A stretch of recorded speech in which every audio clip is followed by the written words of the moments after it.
Welcome back to the I Take History Through Coffee podcast, where we explore history in the time it takes to drink a cup of coffee. Bartolomeo Fazio, De Veris Illustribus, 1456. Jan of Gaul has been judged the leading painter of our time. He was not unlettered, particularly in geometry and such arts as contribute to the enrichment of painting, and he is thought for this reason to have discovered many things about the properties of colors recorded by the ancients and learned by him from reading Pliny and other authors. It's May 6th, 1432, in the vibrant city of Ghent. Inside St. Bavo's Cathedral, a breathtaking altarpiece is being unveiled for the very first time. The excited crowd presses closer, witnessing something truly extraordinary that defies expectations. A meadow extends endlessly. You can count the flowers in the foreground and see the glow on distant towers. Figures move toward an altar, their silk brocades reflecting light differently from the rough wool worn by nearby hermits. The Lamb of God is on the altar, and its blood, somehow the artist makes you believe it is actually flowing into a golden chalice. A witness later noted that the painter had found a new perspective on seeing. What makes this moment even more extraordinary is that the artist behind this revolution wasn't a monk or a scholar. He was a court functionary, what we might call a bureaucrat with a paintbrush. His name was Jan van Eyck. And this is his story. Quick note before we dive in. There are links to all the paintings in the episode description if you want to follow along visually.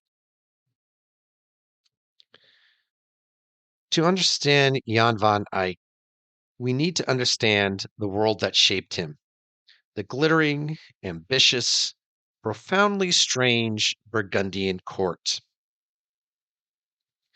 In the early 1400s, the Dukes of Burgundy controlled a patchwork of territories stretching from what's now eastern France into the Low Countries. They weren't quite kings, but they desperately wanted to look like them.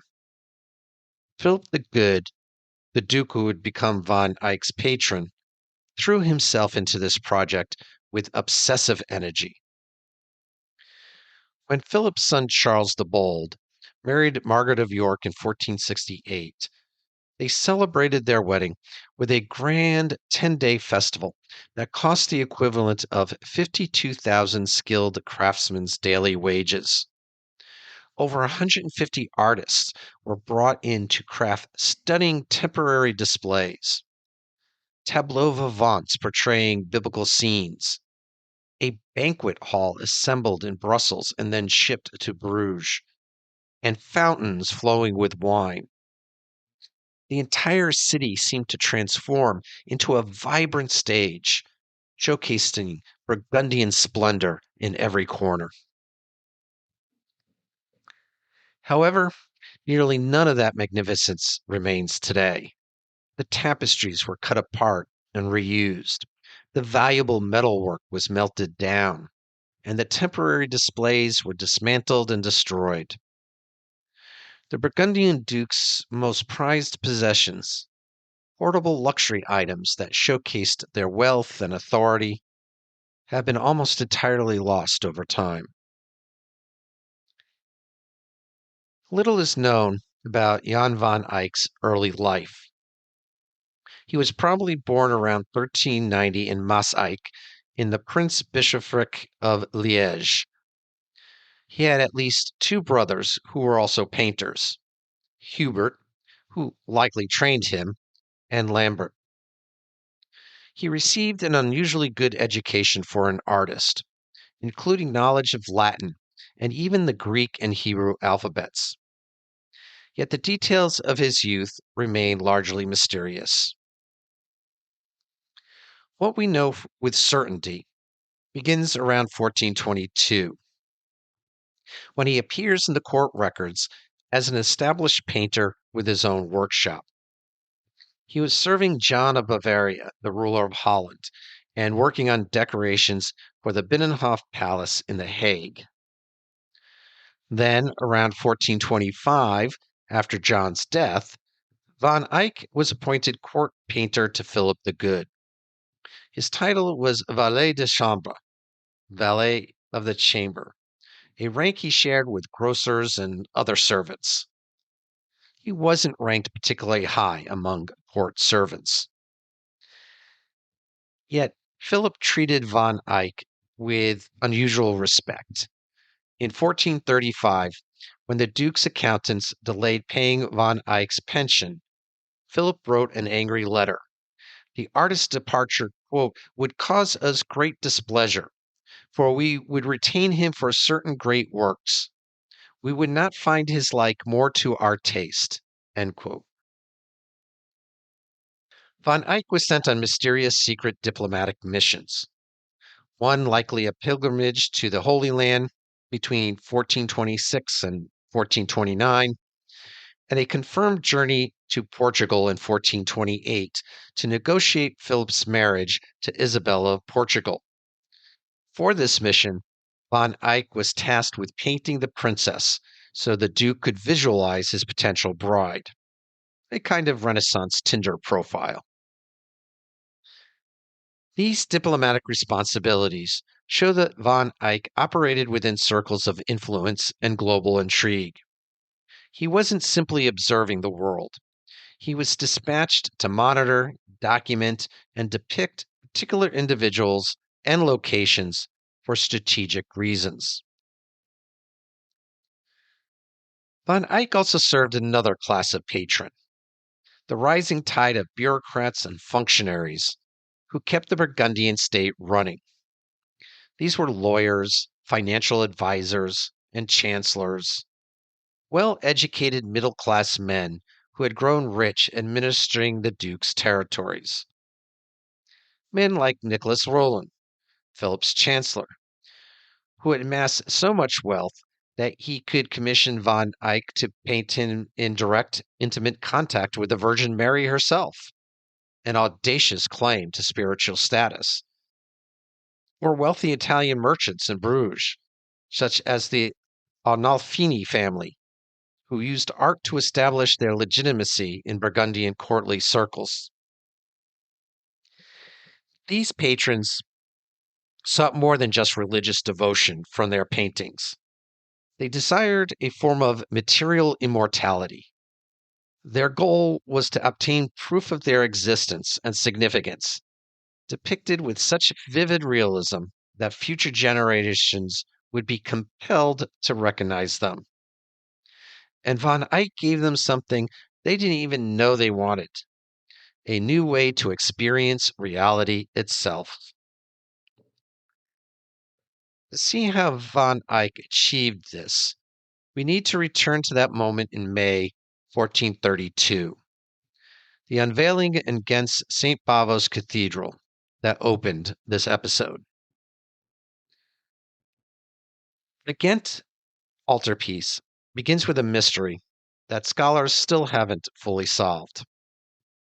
An inscription on the frame tells us that Hubert van Eyck, quote, greater than whom is not to be found, end quote, began the work, and that his brother Jan, quote, second in the art, end quote, completed it on May 6, 1432, at the request of a wealthy Ghent merchant, Jos Vid.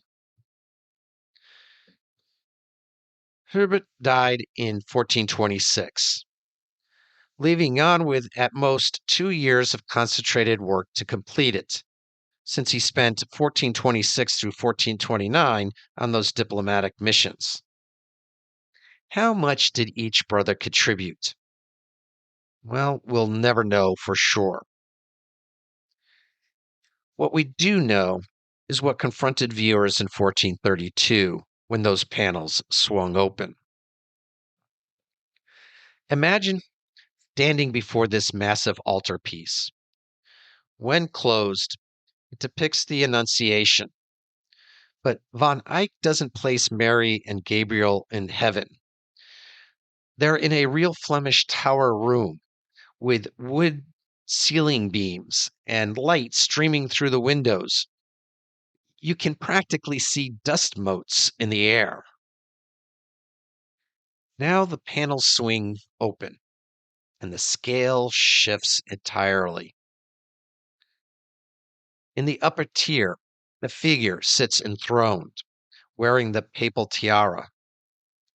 Is it God the Father or Christ himself? The ambiguity is deliberate. Beside him, the Virgin Mary reads, crowned as Queen of Heaven.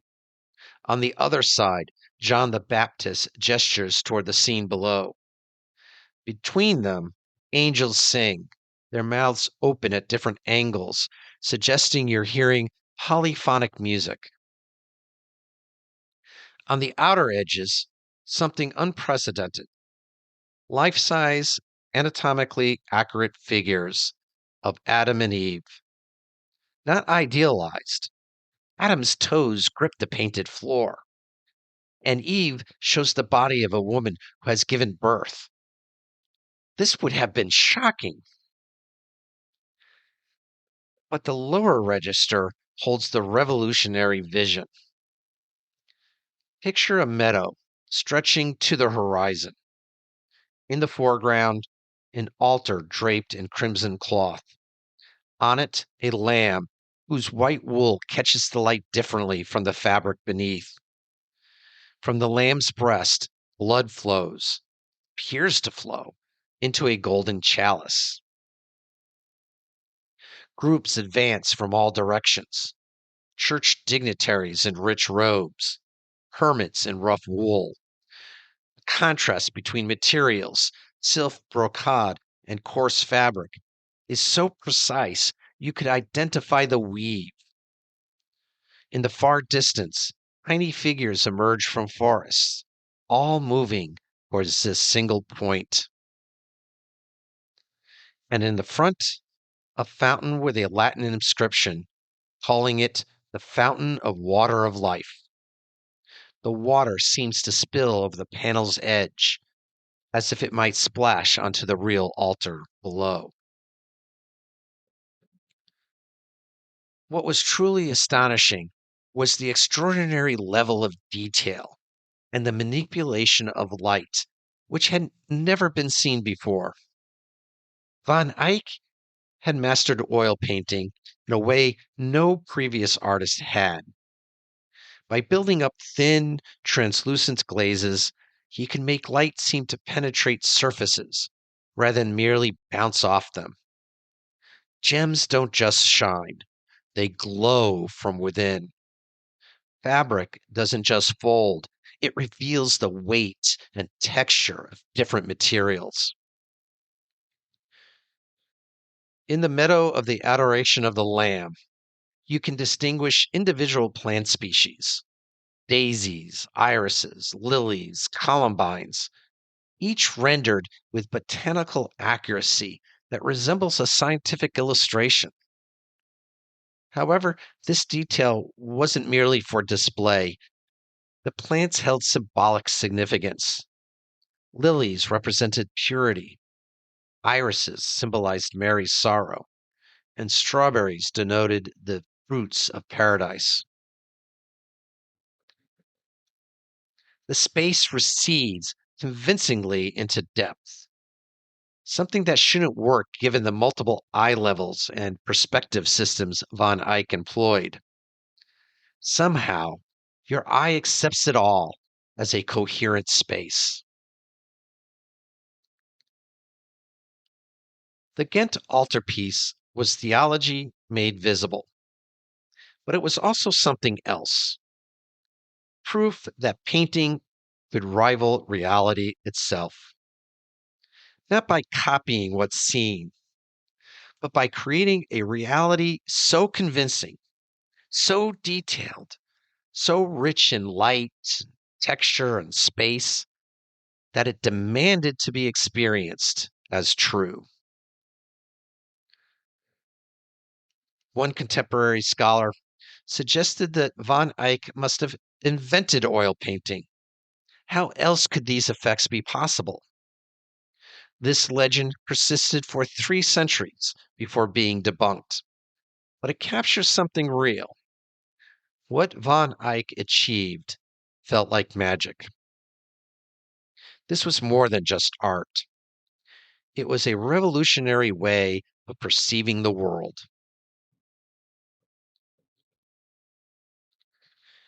2 years after the Ghent Altarpiece, in 1434, Van Eyck painted something much smaller, yet equally revolutionary, what we now call the Arnolfini Portrait. At first glance, you're looking at a well-dressed couple in a wealthy interior.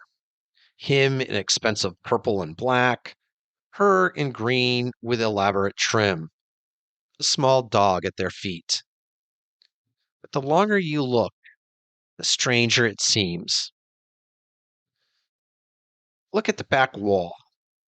A convex mirror reflects the entire room, including two figures standing in the doorway where you, the viewer, would be. One might be Van Eyck himself. Around the mirror's frame are 10 miniature scenes from Christ's Passion. Over it, elaborate script as if carved into the wall. Jan van Eyck was here, 1434. Not made this, was here. Like he's signing as a witness, not merely claiming authorship. Now notice the chandelier. 6 branches, yet only one candle burns, in broad daylight, with light flooding through the window. Why light a candle when the sun is shining? On the floor, an Anatolian rug, one of the most prized possessions a merchant could own. The woman gathers her heavy green gown, lifting the fabric in a gesture that has sparked centuries of debate. Oranges, luxury items in Northern Europe, sometimes called Adam's apples, rest on the windowsill and the chest. Everything is rendered with such precision that it feels like evidence. But evidence of what? For centuries, this was understood as a wedding portrait. Van Eyck served as a legal witness to a marriage. Then scholars discovered something. The man isn't who we thought. He's Giovanni di Niccolo Arnolfini, another member of the family. Giovanni di Niccolo married in 1426, and his wife died in 1433, 1 year before this painting. Suddenly, everything changes. The candle, it represents the light of life, burning for those who are alive. The dog, a symbol of loyalty, as seen in tomb carvings. The woman's gesture, maybe not an indication of pregnancy, but rather a formal stance of remembrance and tradition.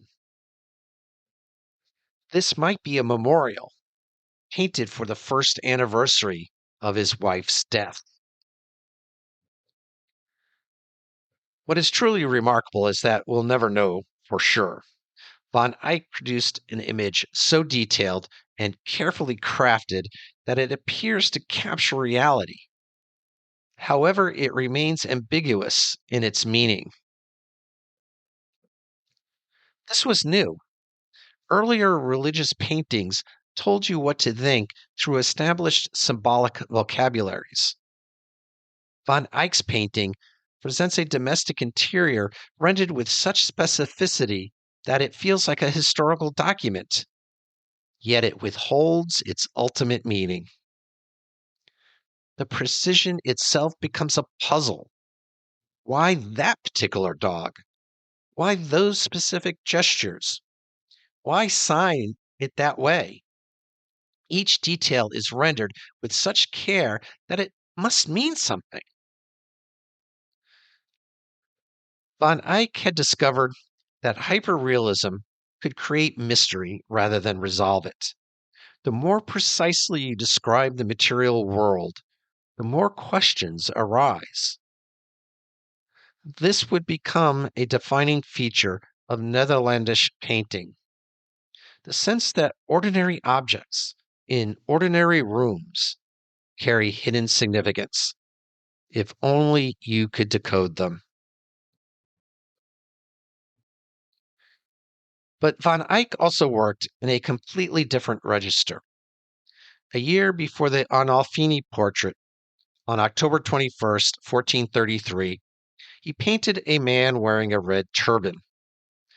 The painting is small, just over 10 inches tall. Unlike the grand altarpiece or the mysterious double portrait, this painting feels immediate, intimate, almost uncomfortable. The man stares directly at you. His eyes lock onto yours with an intensity that's almost confrontational. Not past you, not through you, at you. This was revolutionary. Van Eyck was among the first painters to use this direct gaze in portraits that stood alone rather than kneeling before saints or Madonnas. Light rakes across his face from the left, and Van Eyck captures everything it reveals. Individual stubble on his chin and cheeks, the elaborate red chaperon, that turban-like headdress, with fabric catching light differently in every fold and shadow. Fur trim on his collar, rendered hair by hair. This is a face studied for hours, the sitter forced to remain absolutely still, while the artist transferred not just appearance, but something closer to presence itself onto the panel. On the frame, Van Eyck inscribed his personal motto, Als ik kan, as I can, or more fully, as well as I can. It is simultaneously humble and proud. The motto references medieval scribal practice, the acknowledgement that human craft always falls short of perfection. But by inscribing it on a painting of this quality, Van Eyck also makes a claim. This is as well as it can be done. The motto uses Greek letters to spell Dutch words, another of Van Eyck's scholarly games, constructing what one scholar calls, quote, a kind of ancient or historical lineage, end quote, for his art. And there's a pun embedded. Als ik, as I, sounds like Ike, as Ike can. Many scholars believe this is a self-portrait. We know Van Eyck painted one. It's documented as hanging alongside his wife's portrait in the Bruges Painters' Chapel. It's never been conclusively identified. This painting has the right feel. The intimacy, the direct engagement, the personal motto on the frame, and the lack of identification of the sitter all suggest that Van Eyck might be examining himself with the same unflinching precision he brought to everything else. If so, it's revealing. This isn't the image of an inspired genius or a courtly sophisticate. It's the face of a craftsman, shrewd, observant, perhaps a bit wary, yet fundamentally confident in his abilities. The painting says, this is what I look like. This is what I can do. This is me existing in this moment, captured with as much reality as paint can hold. Whether or not this is actually Van Eyck's face, it represents what his entire career achieved. The transformation of painting into a technology for preserving presence. Presence goes beyond looks. It's the feeling that someone existed at a particular moment, appeared in a certain way, and inhabited their face and body in a way that leaves traces we can still interpret. Jan van Eyck died in Bruges in July 9th, 1441. He was probably in his late 40s or early 50s. Philip the Good paid his widow, Margaret, a one-time sum equal to von Eyck's annual salary, a remarkable gesture recognizing the artist's value. Early in 1442, his brother Lambert had Jan's body exhumed from the churchyard of St. Donatian and reburied inside the cathedral. The church records call him Solomonissimus Pictor, the most distinguished painter. Within a decade, his reputation had spread across Europe. In 1454, the Italian humanist Bartolomeo Fazio named him the leading painter of his age, praising paintings that made viewers believe they were not seeing representations, but reality itself. What van Eyck achieved went beyond technique. He discovered that painting could be a way to examine the world with unprecedented precision, and that this precision could create new forms of meaning, mystery, and presence. His influence shaped Netherlandish painting for generations. Petrus Christus, Hans Memling, and Rogier van der Weyden, all built on his foundations. Even Italian artists, working in entirely different traditions, recognized his achievement. Raphael's father attested that van Eyck's fame reached Italy during his lifetime. But perhaps his deepest legacy is this. He showed that careful looking, patient observation, and technical mastery could capture something essential about existence itself. That material reality, light on fabric, the texture of skin, the way space recedes and returns, contains its own form of truth.